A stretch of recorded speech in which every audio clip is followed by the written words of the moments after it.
In this tutorial, I am going to show you how to protect your location on WhatsApp during a call.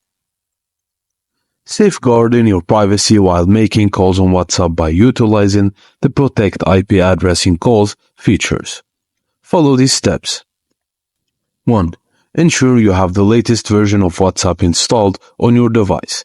Visit the App Store or Google Play Store to check for updates. 2. Launch the WhatsApp and navigate to Settings. Tap on Privacy and scroll down to find Advanced section. Tap on it to access Advanced Privacy Settings.